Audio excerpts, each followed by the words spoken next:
हमारे पिछले वीडियो में हमने देखा कि कैसे हम एक ठोस को द्रव में और द्रव को गैस में बदल सकते हैं।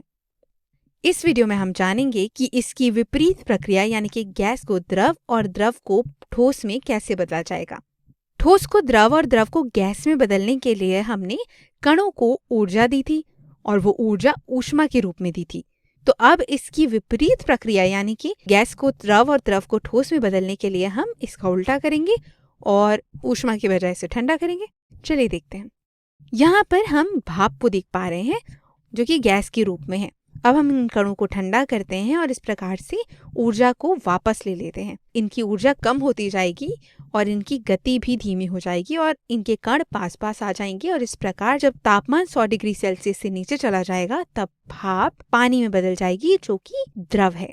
इस प्रक्रिया को जहाँ पर भाप पानी में बदल जाती है ठंडा करने पर इसे संघनन कहते हैं और ये जिस तापमान पर होता है यानी कि 100 डिग्री सेल्सियस इसे संघनन बिंदु कहते हैं। अब यहाँ हम पानी के कणों को ले रहे हैं और इसी पानी को जब हम ठंडा करते हैं और ठंडा करते करते ये 0 डिग्री सेल्सियस के तापमान तक पहुंचता है तो ये जो कण हैं उनकी ऊर्जा कम होने लगती है और कणों की गति भी धीमी पड़ने लगती है और एक समय आता है जब कण गति नहीं कर पाते और आपस में बहुत पास पास जम जाते हैं। वो होता है इसका ठोस रूप। यहाँ हमने देखा कि पानी को जब हम ठंडा करते हैं तो ये पानी द्रव रूप से ठोस रूप में यानी कि बर्फ के रूप में बदल जाता है। इस प्रक्रिया को कहते हैं हिमीकरण और जिस तापमान पर ये होता है उसे कहते हैं हिमांक बिंदु। पानी के लिए ये जो तापमान है या हिमांक बिंदु है वो होता है 0 डिग्री सेल्सियस। हमने देखा कि कैसे हम ठोस को द्रव और द्रव को गैस में बदल सकते हैं ऊष्मा के रूप में ऊर्जा दे करके और कैसे उसी गैस को हम वापस द्रव में और द्रव से ठोस में बदल सकते हैं उसे ठंडा करके। अब एक और विशेष स्थिति होती है जहाँ पर ठोस सीधे गैस में बदल जाता है। उस स्थिति का भी एक उदाहरण देख लेते हैं। ये जो है ये शुष्क बर्फ है यानी कि ड्राई आइस है। ये दरअसल ठोस रूप होता है कार्बन डाइऑक्साइड गैस का। ये बहुत ठंडी होती है, इसका बहुत कम तापमान होता है, वो होता है -78.5 डिग्री सेल्सियस और इसे इसका हिमांक बिंदु या फ्रीजिंग पॉइंट कहते हैं। अब जब हम इसको कमरे के सामान्य तापमान यानी कि 27 डिग्री सेल्सियस पर रखते हैं, कमरे में खुला रख देते हैं, तब ये बर्फ सीधे गैस रूप में बदल जाती है यानी कि कार्बन डाइऑक्साइड गैस में बदल जाती है।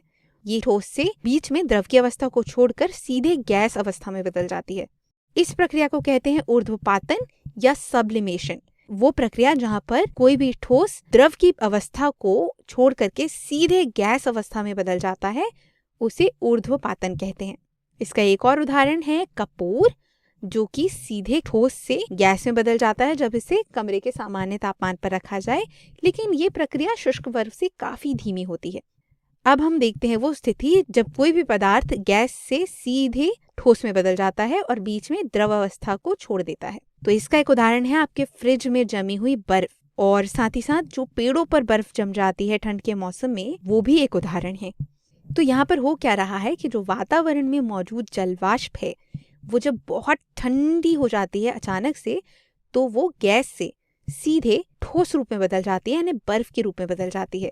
इस प्रक्रिया को कहते हैं निक्षेपण या डिपोजिशन। ये ऊर्ध्वपातन की विपरीत प्रक्रिया है।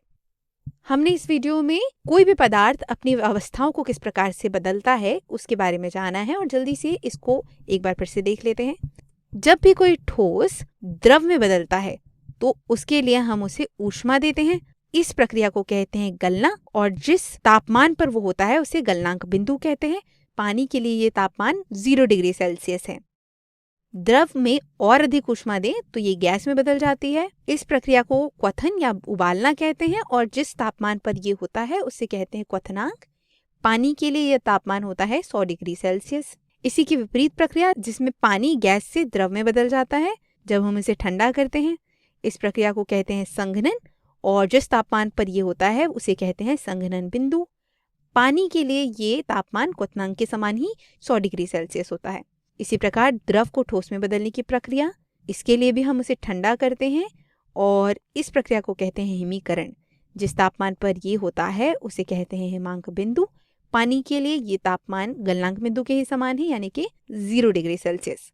अब जो विशेष स्थिति जिसकी हमने बात की थी, जिसमें पदार्थ ठोस से सीधे गैस में बदल जाता है, उसमें हमें ऊष्मा देनी होती है। इस प्रक्रिया को कहते हैं ऊर्ध्वपातन। इसका विपरीत, जहाँ पर पदार्थ गैस से ठोस में बदल जाता है ठंडा करने पर, उसे कहते हैं निक्षेपण।